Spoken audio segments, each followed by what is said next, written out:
Hi everyone, this is Tom, and behind me is a picture I took of the plane as we were flying to Iceland this past week. That's right, Tom, who never leaves town, went to Iceland with a group of teachers from Montgomery County Public Schools, some retired, some not. We had a blast. I'm going to report on the flight, I'm going to report on the hotels, and all the things we did while we were there. So let's get started on the flight.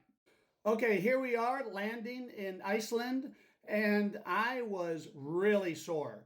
Those seats on that Icelandic economy flight were brutal, and I was finishing the flight sitting up like this because I just could not allow my bottom to touch the seat. I was sore as hell. I was miserable. The start to my vacation was really rough. But I have to say, coming home, it was a lot better. I had proper padding underneath me. I was ready. I also got headphones, which I didn't have on the flight there. So the flight back was a lot better. And overall, it was fine. It's just those seats were tough. So let's get on with the hotels.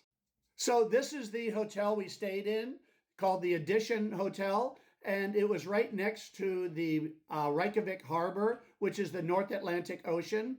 Top tier hotel. Stay there if you get a chance. Here's another angle of our hotel, and as you can see in the Reykjavik Harbor, there is this ship that showed up before we left, and it reminded me of what one of our tour guides was telling us, that the waters around Reykjavik have some parts of it are very deep. And during World War II, Allied forces would hide their submarines in those waters.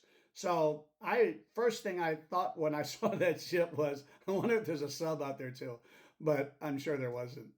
So anyway, here is a picture of the bathroom in my hotel room, which was very unique. It has a shower that shoots straight down on top of you.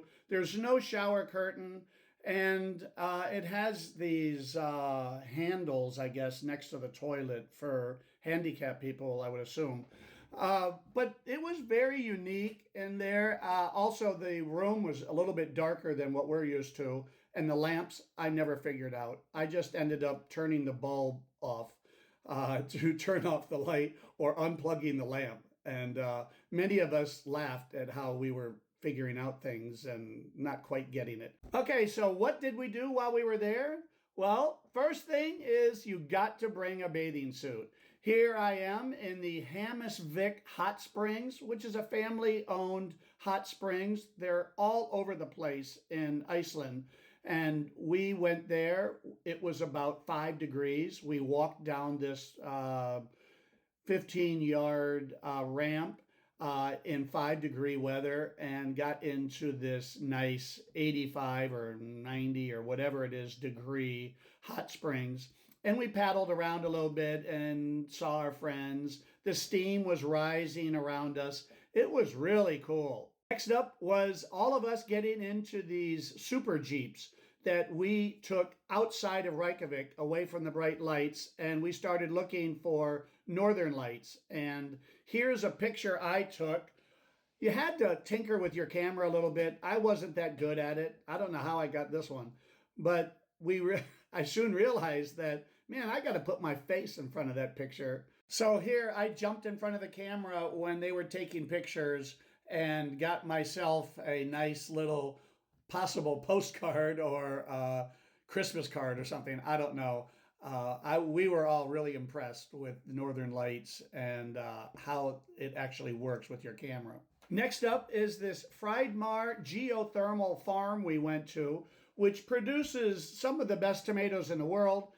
They have the best water coming up out of these geysers and hot springs in Reykjavik and all of Iceland. The water is incredible. So these vegetables that they grow are unbelievable. Next up on this 4th day, we came to the Stroker Geyser, which was right behind my head here as I waited the necessary 4 to 13 minutes, and it would shoot up every once in a while. Very cool.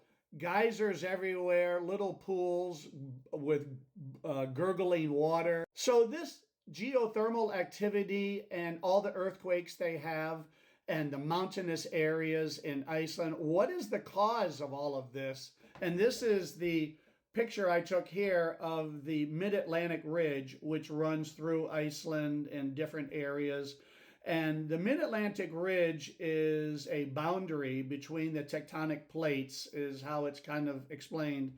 And this causes these fjords and geothermal activity all over Iceland. I'm sure some geologist is going to see this video and say, wait, you're not explaining it exactly right. I realize that. I did my best. It's in the ballpark. Anyway, we moved on from there the next day to the famous Blue Lagoon. And the Blue Lagoon is a special place where they have geothermal activity, but it's on a grander scale. It's a place where they sell, or not sell, but they give out cream to put on your face in 4 different stages, and it's supposed to cause your skin to be healthy. I'm sure you were thinking how healthy my skin looked. But anyway, these guys are standing up there in that picture in like 5 or 10 degree weather with layers on, and we're in the pool in a bathing suit. So really crazy. The steam rising from there was just really impressive. And here's another picture of the Blue Lagoon. We were in there somewhere, and the steam billowing around us. It was very cool. By the way, look at the mountains back there. There's no snow. There's no snow in Iceland. And although the Game of Thrones does use Iceland and they have a little snow on the tips of some of the mountains, they're looking at getting snow imported somehow to have a skiing resort there, according to our driver.